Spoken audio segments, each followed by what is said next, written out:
Assalamualaikum warahmatullahi wabarakatuh. Alhamdulillahirabbil alamin. Wa bihi nasta'inu ala umurid dunya waddin. Wa ala alihi wa sahbihi ajma'in, amma ba'd. Asyhadu an la ilaha illallah wa asyhadu anna Muhammadar Rasulullah wa ala alihi wa sahbihi ajma'in. Alhamdulillah, monggo tansah muji syukur dumateng Allah Subhanahu wa taala ingkang Pak sampun paring kathah nikmat dumateng kita sedaya sehingga ing dalu menika kita saged makempal lelenggahan sareng-sareng wonten dalemipun Allah inggih menika wonten masjid niki ing dalem kawontenan sehat wal afiat, Allahumma amin. Pramila monggo raos syukur kita ing dalu menika kita ikraraken kanthi maos hamdalah alhamdulillahirabbil alamin. Salawat wa salam kita sampaikan kunjuk dumateng junjungan kita sami Nabiullah Muhammad sallallahu alaihi wasallam. Mugi-mugi minjang kita kaakeni dados umatipun lan angsal syafaatipun, amin.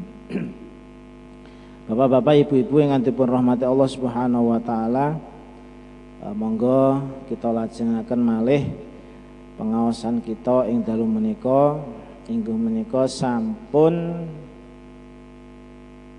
nginjak nasihat ingkang angka 51. Bab 3 makalah utawi nasihat ingkang angka 51. Saderengipun monggo kita bika kanthi waosan Ummul Quran Al-Fatihah. A'udzubillahi minasyaitonir rajim. Bismillahirrahmanirrahim. Alhamdulillahirabbil alamin arrahmanirrahim maliki yaumiddin. Iyyaka na'budu wa iyyaka nasta'in ihdinas siratal mustaqim siratal ladzina an'amta 'alaihim ghairil maghdubi 'alaihim waladdallin. Amin. Bapak-bapak, ibu-ibu yang dipun rahmati Allah Subhanahu wa taala, kita lajengaken nuwun sewu saderengipun tumuju dumateng angka 51. Pekan kemarin belum sampai terakhir ya. Masih ada sedikit yang belum saya sampaikan. Nggih menika qala Ibnu Abbasin, berkatalah Ibnu Abbas, at-taubatun nasuhu, sedangkan yang dinamakan taubat nasuha inggih menika an-nadmu bil qalbi, yaitu merasa getun, merasa menyesal di dalam hati. Wal istighfaru lan nyuwun pangapunten bil lisani kelawan lesan, meminta ampun dengan menggunakan lesannya. Secara hati dia menyesal, secara lesan dia meminta ampunan kepada Allah Subhanahu wa taala. Lan salajengipun wal iqla'u bil badan, inggih menika berhenti, stop secara jasadiah, zahiriyah, dia tidak melakukan sama sekali perbuatan-perbuatan yang tidak diridhai oleh Allah Subhanahu wa taala. Atosipun mandek kapok.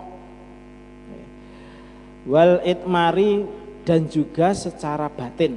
Batin itu hatinya juga tidak melakukan kemaksiatan terhadap Allah Subhanahu wa taala.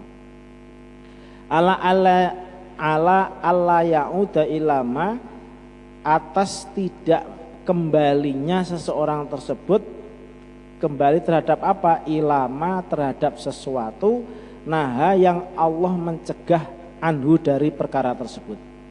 Jadi sudah tidak melakukan sama sekali, baik secara lesan, baik secara hati, baik secara jasadiah, itu tidak melakukan apapun yang tidak diridhai oleh Allah Subhanahu wa taala, dalam arti tidak melakukan kemaksiatan lagi.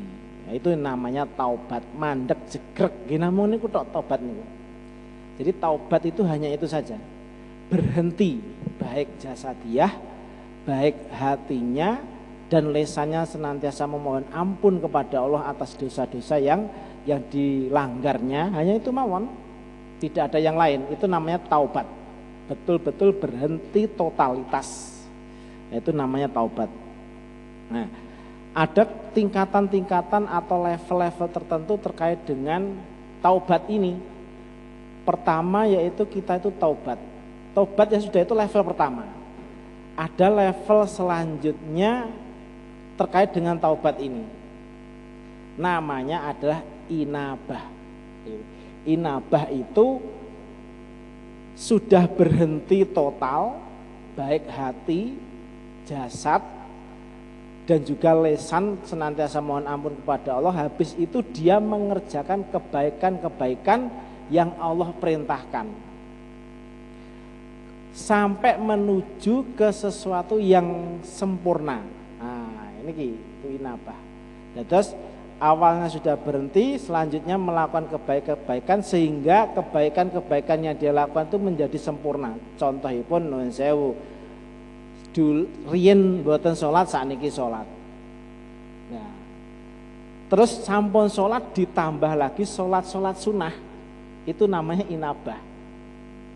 Nek taubat namung mandek tok, tidak melakukan apa-apa dari perbuatan yang sudah dilakukan dalam tanda kurung kemaksiatan. Sudah berhenti, itu namanya tobat. Mandek jegrek, mohon ampun mantun, itu secara jasadiah itu melakukan amalan-amalan kebaikan sehingga menuju ke kesempurnaan. Ditambahlah awalnya separuh menjadi penuh. Awalnya sampun sholat wajib ditambah sholat sunnah, ditambah melih infak sedekah, ditambah melih silaturahim, ditambah melih nopo melih lah, intinya itu dalam hal kebaikan. Itu namanya inabah. Nek pun aubah niku terakhir nggih menika manusia yang ketika orang itu tidak melakukan kebaikan maka dirinya merasa getun atau menyesal kepada Allah Subhanahu wa taala. Terus niki pun level terakhir. Nek gak infak sedekah rasanya hidup ini hambar. Nek gak mengasih sesuatu kepada orang lain, rasanya hidup itu tidak ada artinya. Nah, ini pun tingkatanipun pun aubah, pun level tertinggi. Inilah yang menjadikan level-level tertentu. Kenapa harus diberi level-level tersebut? Ya ini untuk membedakan antara taubat dan setelah taubat dan selanjutnya ngoten mawon. Kelas tunggal kalih tiga.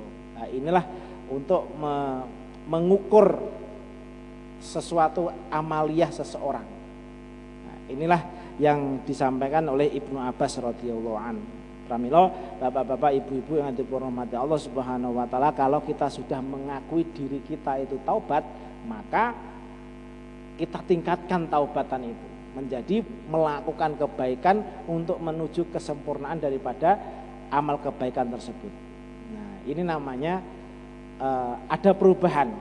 Nah, salajengipun itu yang kemarin yang belum saya sampaikan, ini al-maqalatu al-hadiyatu wal arbauna, yaitu nasihat yang nomor 41. Kila idza aradallahu, ketika Allah menginginkan bi'abdin terhadap hamba khairon terkait dengan kebaikan kamilan yang sempurna, faqahahu fiddin, maka Allah akan memberikan kefahaman terhadap hamba tersebut di dalam hal agama.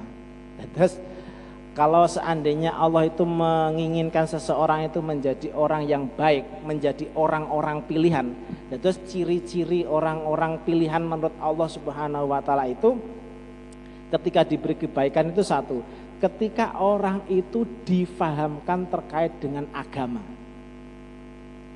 Lah, di dalam agama itu mengajarkan apa toh, kan begitu.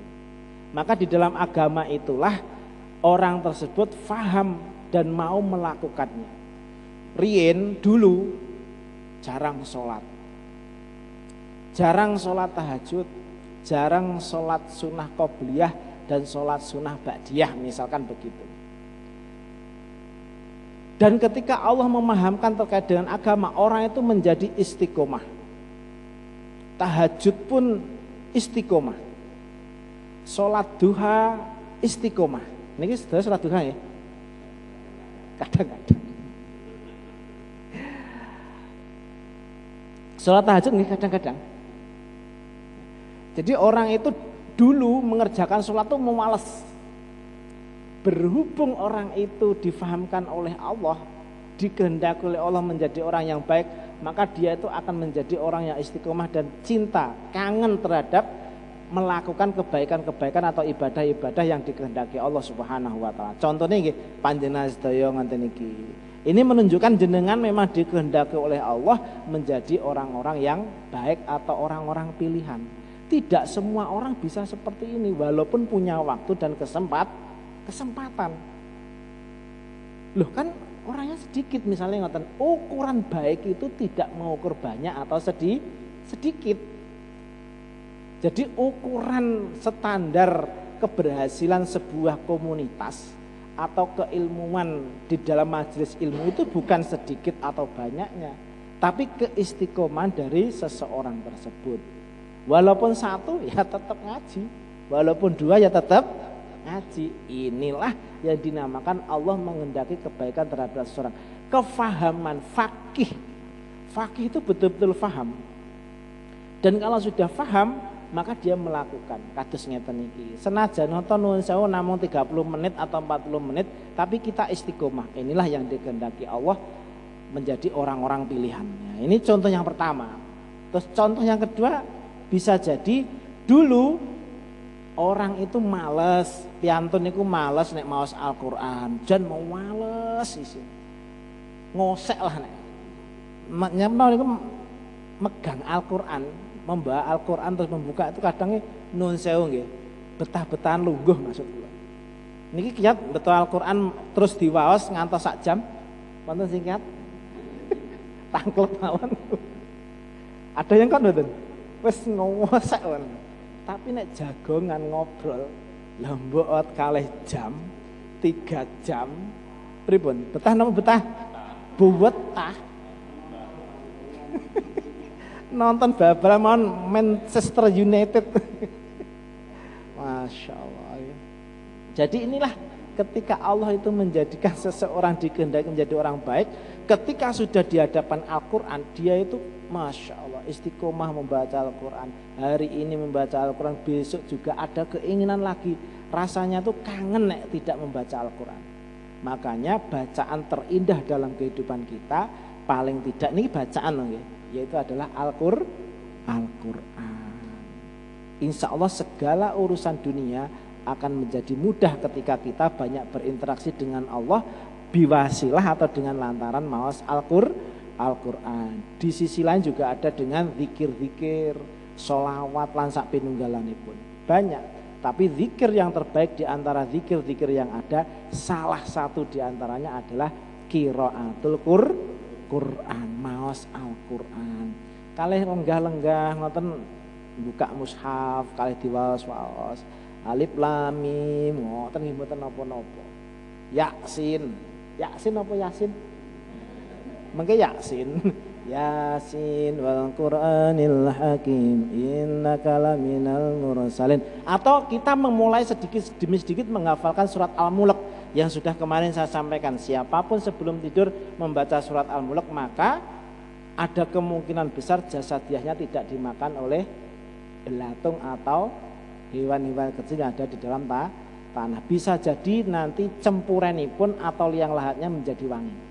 Bisa jadi Allah memberkati orang atau jenazah tersebut yang sering mengamalkan surat Al-Mulk. Itu hadisnya Rasulullah dan sahih loh. Nggih sekedik-sekedik mau napa ngapalaken lah dihafal. Mboten wonten 5 menit Pak, Bu. Surat Al-Mulk itu tidak ada 5 menit kalau kita baca dengan lancar. Tenane niku nek apal. Syaratnya nek apal.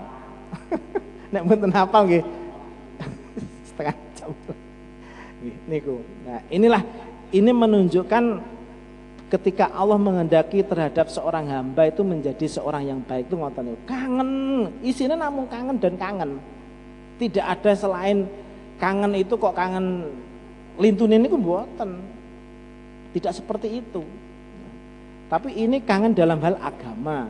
Nah, pramila ai fi usuli wa furu'i, baik secara asal agamanya ataupun secara cabang-cabangnya atau furu'iyahnya. Nggih salat nek mboten salat tahajud niku rasane enten awak niku hambar ngoten. Niki ten mriki nggih wonten sing ngoten niku. Nek mboten salat tahajud niku rasane meriang nggih wonten.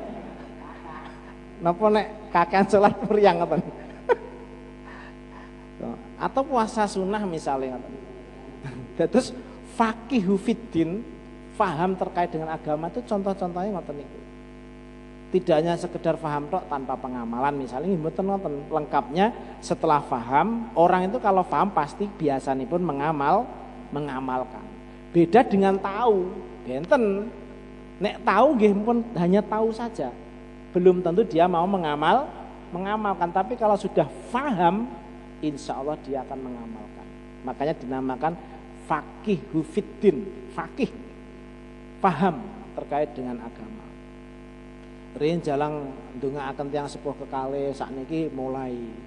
Niki sedaya gadah tiyang sepuh nggih. Lah nggih. Mungkin banyak yang kita lupakan dalam kehidupan kita ini. Kita jarang mendoakan kedua orang tua kita yang sudah meninggal. Jarang, kadang-kadang sesekali. Tapi rutin kan. Karena yang menjadikan kedua orang tua kita itu bahagia di alam sana itu ketika memiliki sedekah jariyah. Yang kedua adalah pernah mempunyai ilmu yang bermanfaat kepada orang lain. Dan yang terakhir adalah anak yang soleh. Soleh yang bagaimana? Menurut siapa? Tentunya soleh menurut Allah Subhanahu wa ta'ala. Bukan menurut manusia. Kalau menurut manusia bisa jadi orang baik-baik itu biasanya kita katakan soleh. Tapi kita tidak tahu isi hatinya. Kita tidak tahu pikirannya itu bagaimana. Ini belum tentu juga menurut Allah soleh. Makanya yang dimaksudkan hadis tersebut adalah anak yang soleh menurut Allah Subhanahu wa ta'ala. Biar soleh belajarlah ilmu hati, ilmu rasa. Nah itu loh, jasadiah baik, hatinya juga baik dan pikirannya pun juga baik. Lah ngoten niku lho. Inilah orang yang dijadikan Allah menjadi orang-orang pilihan yang baik menurut Allah Subhanahu wa taala. Faqih fiddin. Nah, biasanipun kalih tanggi tepalih mboten pernah sapan sinapan, tidak pernah menyapa, sekarang menyapa. Assalamualaikum. Bu. Lah Masya Allah, ayam ngoten nggih. Hubungan harmonis di antara tetangga, hubungan harmonis di antara komunitas. Siapapun dia, selama dia muslim, kita ucapkan salam. Pusah pilih-pilih, pusah pilih-pilih. Siapapun dia selama dia muslim. Nah niku dulu nek mbot sakniki rumiyin niku nek ajeng sare mboten pernah wudu, sekarang wudu. Dulu sebelum tidur tidak pernah membaca apapun, sekarang membaca doa, zikir, maos Al-Quran. Nah itulah yang dinamakan faqihu fiddin, faham terkait dengan agama. Orang inilah yang dikehendaki Allah menjadi seorang hamba yang baik, orang-orang pilihan. Salajengipun, ciri yang kedua adalah wazahadahu fid dunya. Allah akan menzuhudkan orang tersebut dari dunia. Artinya apa zuhud itu? Kalau kita definisikan zuhud itu adalah tidak adanya ketergantungan hati terhadap dunia. Tidak ada ketergantungan. Artinya dunia itu memang harus kita kejar, kita miliki, akan tetapi tidak semata-mata semuanya itu karena dunia. Contoh, nyambut damel, bekerja, beraktivitas itu memang kewajiban bagi seseorang. Tapi bukan berarti dengan pekerjaan yang sifatnya dunia itu menghalang-halangi kita untuk mengerjakan sholat misalkan. Peh wis kerja gak gelem sholat. Peh sudah bekerja aja ketika waktunya longgar mengaji tidak mengaji. Ketika waktunya Jumatan tidak Jumatan. Begitu. Itu kalau orang sudah seperti itu namanya belum zuhud. Tapi kalau orang yang sudah paham agama, maka dia akan difahamkan agama oleh Allah dan dikehendaki oleh Allah menjadi orang yang baik. Sehingga dia akan mampu memahami terkait dengan apa-apa yang Allah cintai. Nah, inilah yang menjadikan orang-orang pilihan di hadapan Allah Subhanahu wa taala. Zuhud. Zuhud itu tidak ada ketergantungan ya. Umumnya itu kan orang itu kalau sudah kaya males. Tapi kita enggak. Kita sudah sugih ta nggih? Sugih napa mboten, Bu? Sugih ta? Sugih, Bu.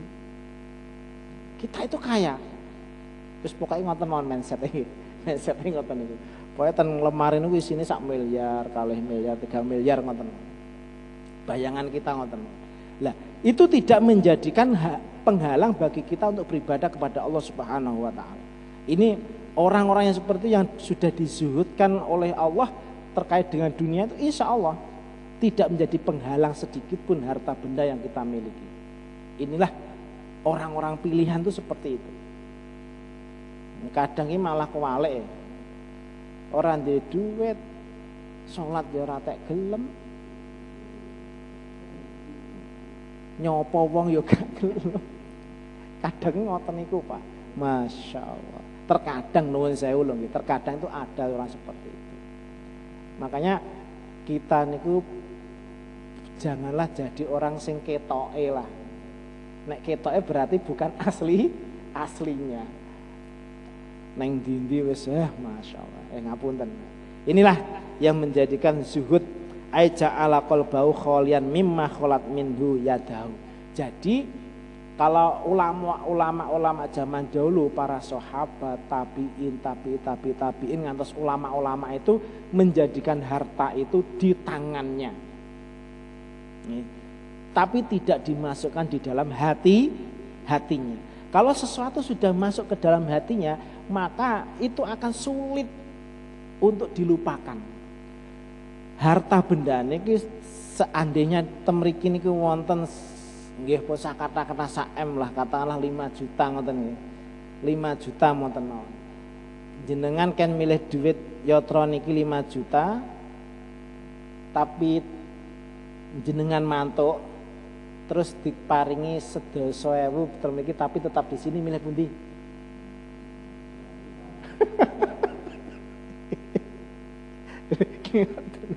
Lah inilah boleh kita itu bekerja itu boleh, tidak melarang, bahkan itu wajib hukumnya kan ngoten nggih. Tapi jangan dimasukkan ke hati hasil daripada pekerjaan itu. Boleh, malah itu dianjurkan, disunahkan oleh Rasulullah SAW. Umatku itu harus bekerja dan bekerja, tapi jangan sampai lupa hasil dari pekerjaan kita itu jangan sampai dimasukkan ke dalam hati. Kalau sudah masuk ke dalam hati, Pak Bu, nuwun sewu nggih, itu akan lepas itu sulit. Dijaluk infak sedekah gaji 10 yuta lah ngekeki kur 50. Padahal niku tesih turah blawah. Lho sing penting kan memberi, nggih tarai. Sing penting memberi, tapi seandainya pemberian itu lebih banyak kan lebih baik. Masalah saestu niku. Makanya ulama tadi betul mengatakan, para masyayikh itu mengatakan harta benda itu yang ada di dunia ini cukup di tangan saja. Jangan sampai masuk ke dalam hati. Ketika sudah masuk ke dalam hati dan masuk dalam pikiran, itu akan lepas dari diri kita tuh berat. Susah Pak, Bu. Ini himbauan loh nggih. Tapi tidak semudah apa yang kita ucapkan. Betul-betul berlatih. Ini tanggal 6 Pak Tasiri. Tanggal 6 Pak. Ini sudah tanggal 6 lho mboten? Alhamdulillah. Kula nggih tanggal 6. Ini ya. Tapi subhanallah jenengan tetap istiqomah dalam menjalani kebaikan-kebaikan ya Allah ridhoi insyaallah. Ini salah satu tanda bukti nek kita ini memang dikehendaki Allah menjadi abdun khairun, hamba yang baik. Itulah yang harus kita jaga, kita rawat, jangan sampai terbengkalai. Jenengan nggih mboten pareng misalnya nuwun sewu, ayo ngaji, ini, dadak nyapet ana omah ra gelem ngaji, enggak boleh begitu juga. Kata-kata itu juga tidak harus seperti itu. Pokoknya dumune emut lho Bu, mengke dalu ngaji ngoten mawon sudah. Pun ada kata-kata tambahan, nggih. Maksud kula ngeten, itu bisa menjadikan orang sakit hati juga. Itu pun juga enggak baik. Makanya bapak-bapak, ibu-ibu yang dirahmati Allah Subhanahu wa taala, mengajak kebaikan itu memang butuh kesabaran. Kadang nggih rame, kadang nggih mboten. Ngeten iki lho senajan mengke Pak Munir tok ale Pak Tasin ya kula nggih ngaji. Mboten masalah ngoten nggih. Niku urusanipun Gusti Allah. Ngeten iki nuwun sewu nek jenengan ngertosna jin-jin muslim midhangetaken. Karena ulama-ulama para jin-jin itu mengajinya kepada manusia. Contohnya zaman Kanjeng Nabi.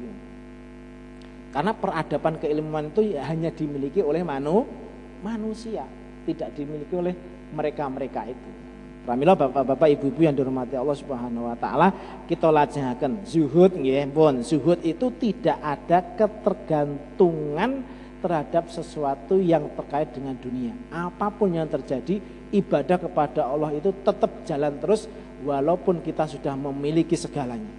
Nah, yang nomor 3, wa bassarahu bi uyubi nafsihi. Inggih menika Allah akan memperlihatkan kekurangan diri seorang hamba tersebut. Orang itu kalau sudah dikehendaki Allah menjadi orang yang baik, senantiasa melihat dirinya itu penuh dengan kekurangan, penuh dengan sesuatu hal yang masih kurang banyak. Tapi khusus dirinya sendiri, bukan menunjuk kepada orang lain. Oh ya ilmuku saiki aku kudu belajar. Oh ya saya tuh masih kurang banyak dalam berinfak, maka saya tingkatkan infak saya. Oh ya saya tuh belum begitu banyak paham terkait dengan ilmu agama, maka saya harus belajar ilmu agama. Saya belum pandai dalam membaca Al-Quran, fasihnya belum, fuskahnya belum, bahkan panjang pendeknya belum, tajwidnya juga belum, maka saya harus belajar. Nah, itu orang yang mampu mengenali dirinya sendiri terkait dengan kekurangannya, maka itulah yang Allah anggap atau dikehendaki menjadi orang yang baik. Karena senantiasa mengoreksi atau mengevaluasi dirinya sendiri dan tidak sempat mengevaluasi orang lain. Itu luar biasa. Lah sekarang pada zaman sekarang ini nek seringnya pripun? Sekarang ini lho zaman sakniki lho nggih. Ngoleh-ngoleh menungso liya napa awake dhewe. Oh alah, Bu, ya niki lho wae ngaji kuwi dadak gim-gimane napa to, Bu? Jenengan dadak ningali TV. Lho jenengan iki napa kok dadak menilai orang lain niku napa coba? Terus HM jenengan napa? Artinya maksudnya baik, tapi cukup menginfokan saja. Bu, mengke dalu pengajian misalnya ngoten. Bu, mengke dalu salat Isya berjamaah ngoten mawon. Pun saya ditambah-tambahi. Masya Allah, lo salat Isya lo, jamaah lo fadilah ngaten-ngaten. Jenengan apa ora paham? Enggak perlu ditambah-tambah seperti itu. Cukup menginfokan saja. Ngoten nggih?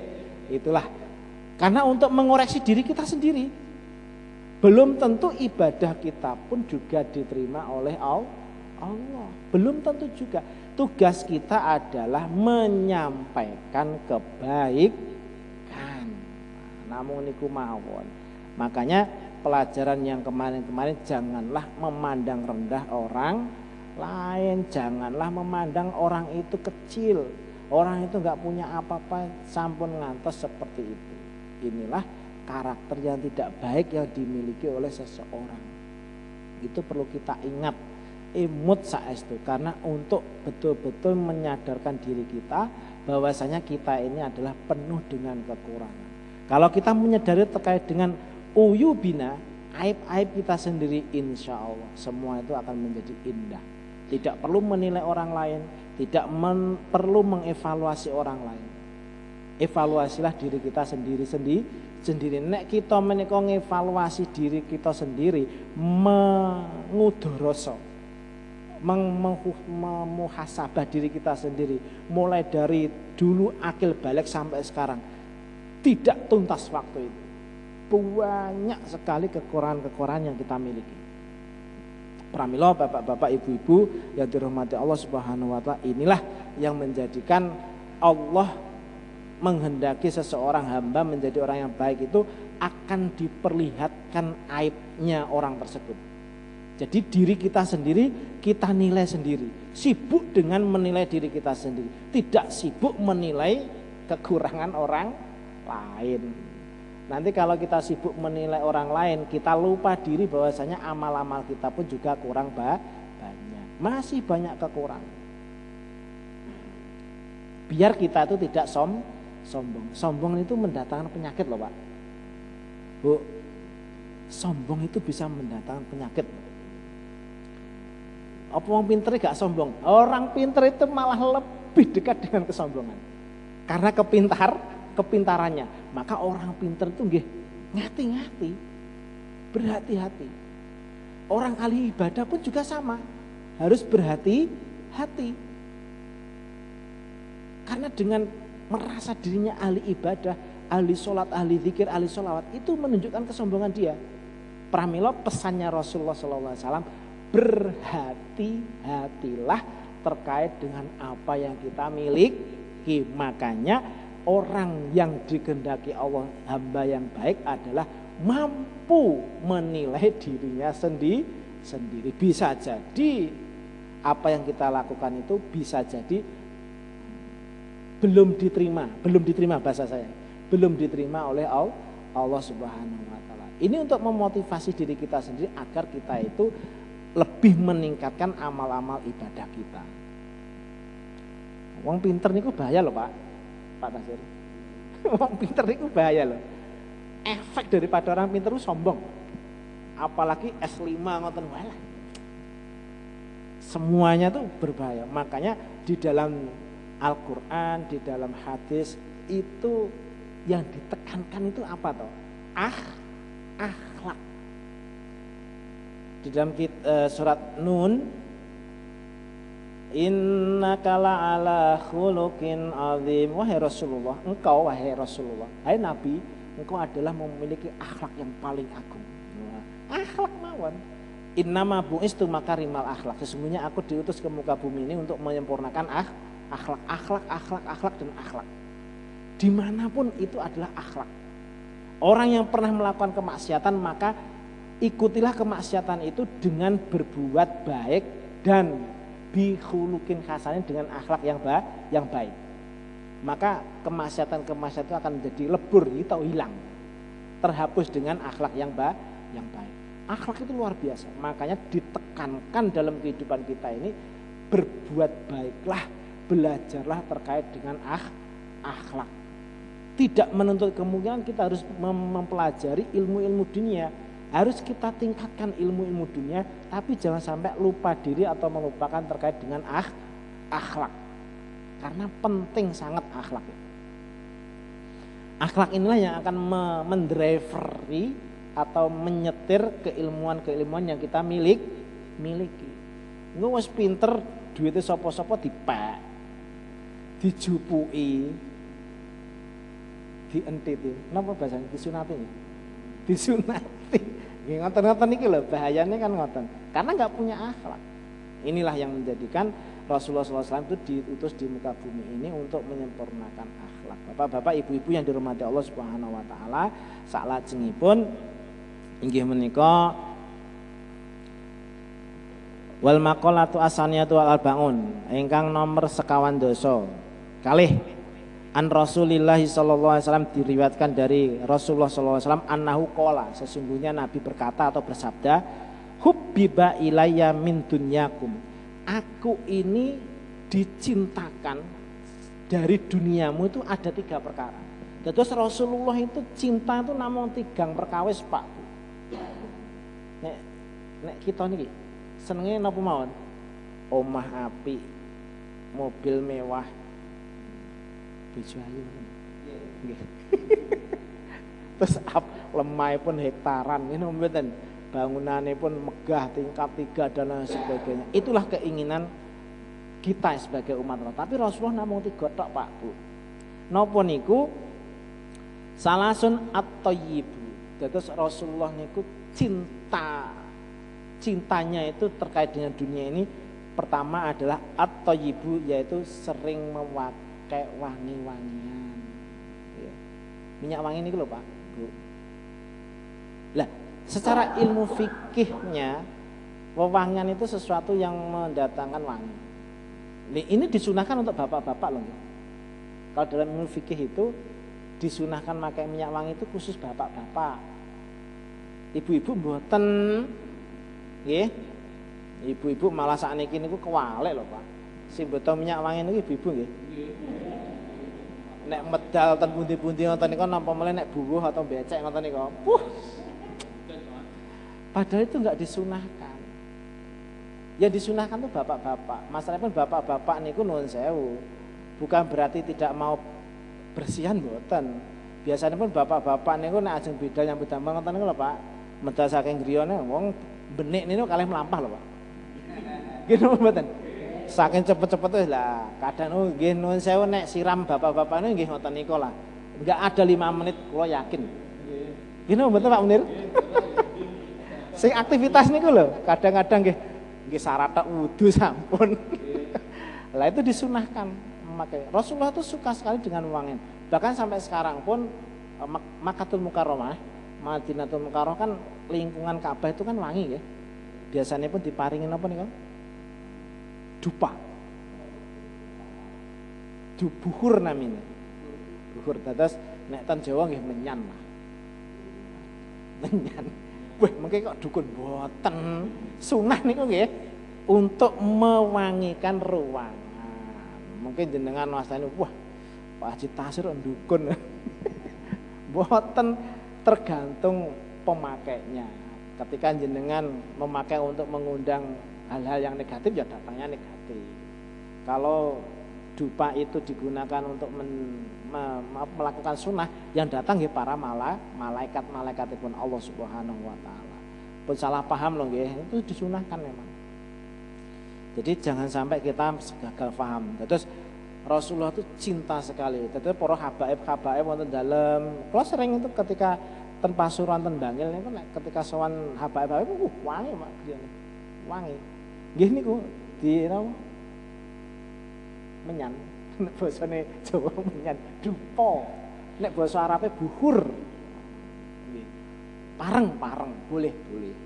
Tidak ada salahnya di sana.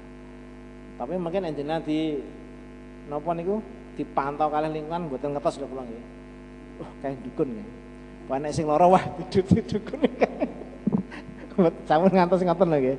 Nggih. Terus ketika ada saudara-saudara kita yang seperti itu, kalaupun beliau itu sholat 5 waktu, infak sedekah, siam Ramadan, zakat, ya itu tetap muslim, mboten mungkin lah ngoten-ngoten itu nggih. Itu memang untuk membuat ruangan itu menjadi wangi. Itu disukai Rasulullah. Okay. Ibu-ibu pareng ya, memakai minyak wangi itu boleh ketika mau tidur dengan suaminya. Lah sakniki kewalik, Pak. Kewalik ya niki nih. Nek medal bayuh masyaallah separuh ses. Wis nggih ngoten niku lah. Mantun niku wis pun gobyos nembe kalih garwane. Niku malah klentu. Yang betul itu keluar itu biasa-biasa saja, ketika bersama dengan suaminya harus wangi. Lah gulune pun remason lho Pak. Remason tengah-tengah GPU. Terus sikilipun kakinya pun autan. Terus pundi sing dipilih Pak? Kewalik sakniki, dunia terbalik. Nggih niku nggih, itu terkait dengan kecintaan Rasulullah terkait dengan dunia, terkait dengan dunia. Itu sukanya beliau itu wewangian. Makanya wangi-wangi itu disunahkan bagi laki-laki. Tapi nggih sampun ngantos berlebihan sesuatu yang boleh, kalau berlebihan itu menjadi tidak boleh. Nah niku perlu pemahaman. Terus salajengipun wanisa'u. Lah niki lho, iki bapak-bapak seneng nih. Wanisa'u niku wanita. Dan terus Kanjeng Nabi niku remenipun di dunia ini adalah wanita. Dalam arti jenengan pun gagal paham. Pantes ya Kanjeng Nabi garwane songo. Wah jenengan mboten pareng ngoten. Nggih.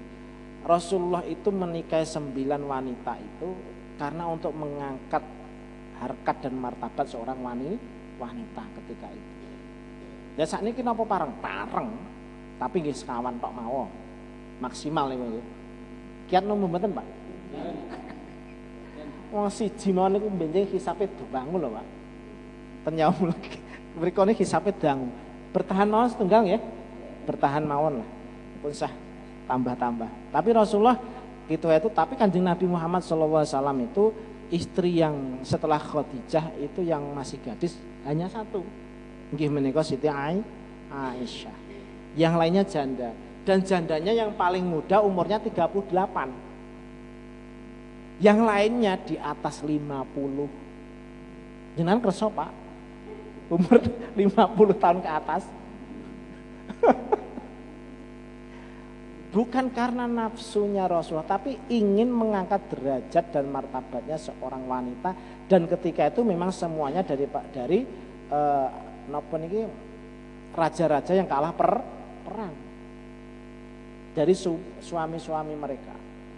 Maka untuk mengangkat derajat seorang istri raja ketika itu, pimpinan ketika itu atau kabilah ketika itu, maka dinikahi oleh Rasulullah biar tidak harga dirinya jatuh. Itulah rumusnya Rasulullah SAW. Jadi tidak serta merta untuk mengumbar hawa nafsu seks saja mboten. Pak Munir asal 50 tahun purun mboten? Mboten, Pak. Lah nggih ngoten niku Kanjeng Nabi ngoten niku. Dan Kanjeng Nabi pun menikah lagi itu setelah Khadijah meninggal dunia. Ibu-ibu ngoten nggih, niku nggih rumus mawon. Nek ajeng nderek sunah Kanjeng Nabi, ya istri pertama harus meninggal dulu, baru nikah lagi. Nggih ngoten lho maksud kula.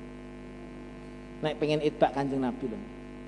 Nah, itulah yang menjadikan Rasulullah itu cinta terkait dengan dunia namun nomor kalih wanita. Dalam arti kita boleh mencintai wanita, boleh. Tapi yang layak untuk kita cintai. Nggih menika napa nggih garwanipun piyambak-piyambak. Nggih tanggane nggih wah mboten pareng niku. Nggih. Wah niku malah mendatangkan maksiat marah bahaya. Nggih niku nggih.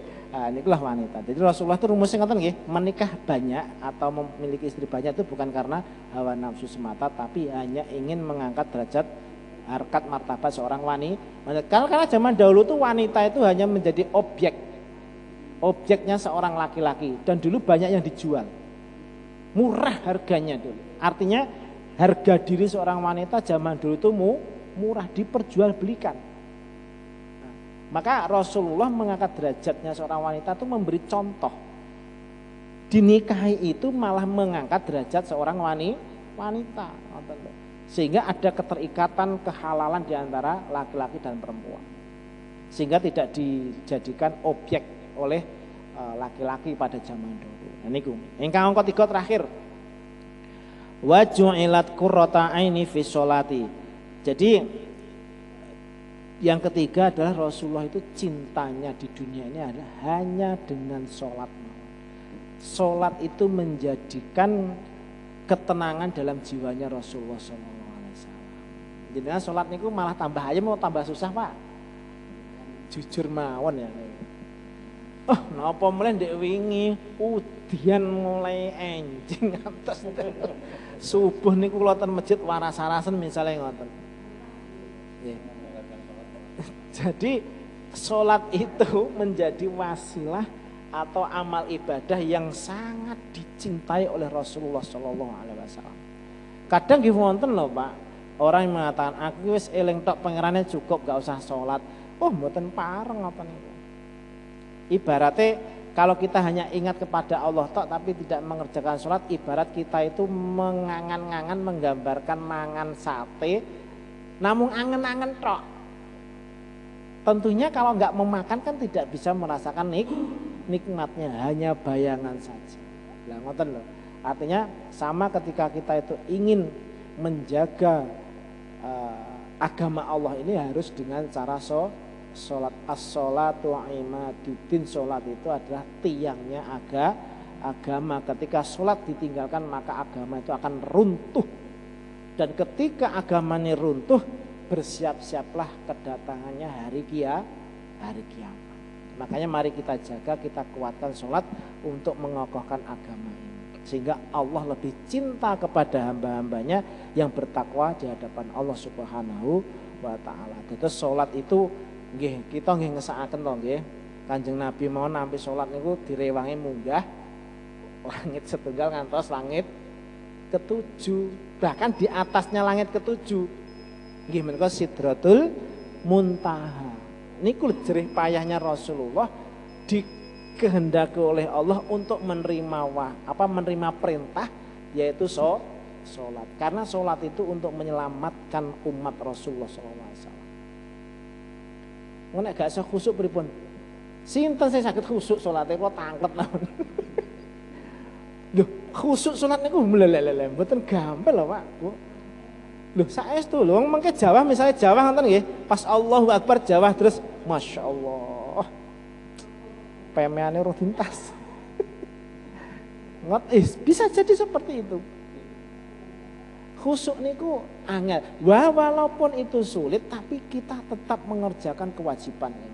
Sehingga inna sholata tanha anil fahsya wal mungkar. Sesungguhnya sholat itu mampu mencegah keji. Lah keji niku napa to, Pak? Mboten harus membunuh, tidak harus melukai seseorang, tidak harus.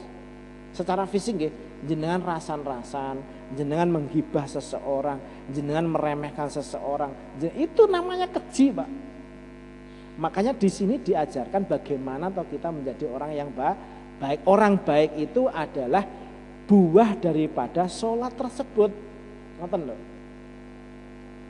Nek sik sholat kok sik gelem ngoten niku berarti sholatnya belum membuahkan hasil, tapi kewajiban sudah gugur ngoten mawon.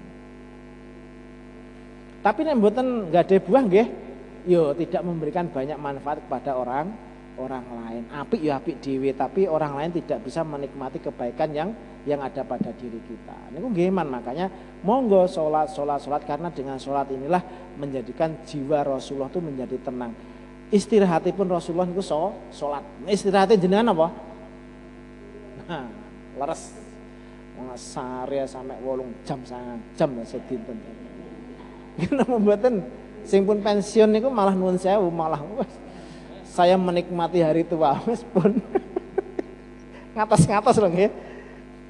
Bukan berarti pensiun itu terus jenengan malah melemah dalam hal ibadah, malah ditingkatkan, didrill malahan kedai ngoten. Karena sudah tidak terikat dengan aktivitas yang sifatnya dunia, malah ditingkatkan. Oh, malah mboten ngandap ngedrop niku malah mboten.